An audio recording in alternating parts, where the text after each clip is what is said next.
you were over in American Samoa, what surprised you the most? I guess what hit me the most is the condition of the factory that the workers were in.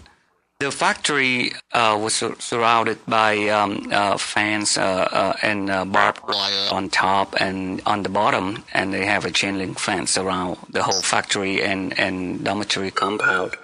The gate has a guard shack where the guard sit there and control the worker movement in and out of the factory.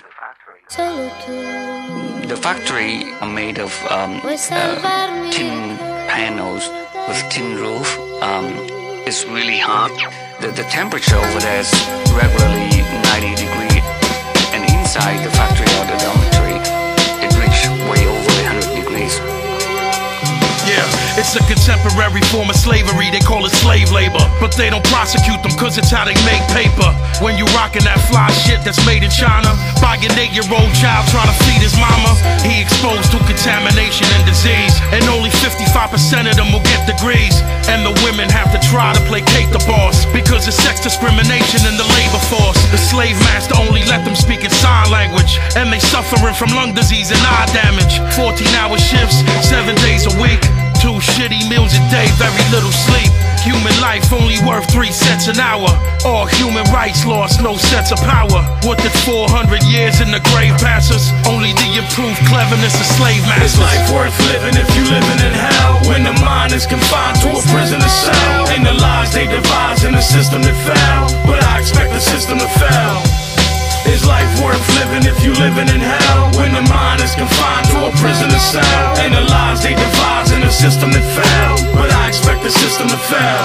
Many Chinese workers are forced to sign secret agreements known as shadow contracts before they leave China, severely and in some ways illegally restricting their activities while on American soil.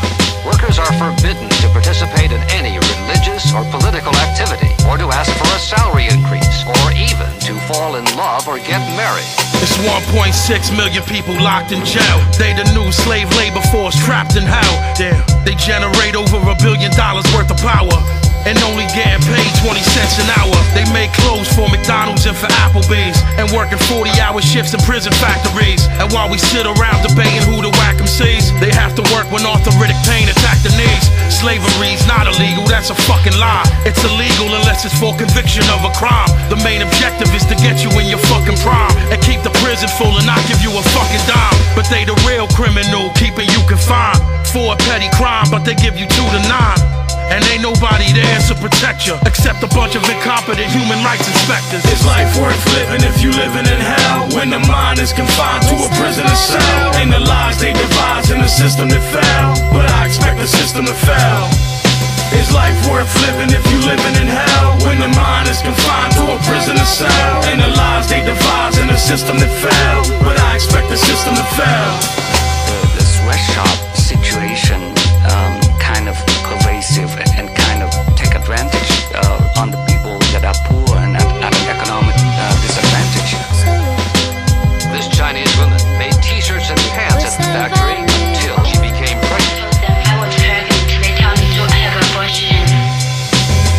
Duchambe says she refused to have the abortion and has now been barred from entering the factory. Allowing to bring that onto U.S. soil is a very deep concern. We've now documented the fact that management coerces female workers to become pregnant into having abortions. Human rights workers say it's common practice. Inside that factory, Chinese law applies, and Chinese law is supreme. Even though it's the United States of America. That's right. The flag doesn't fly inside there.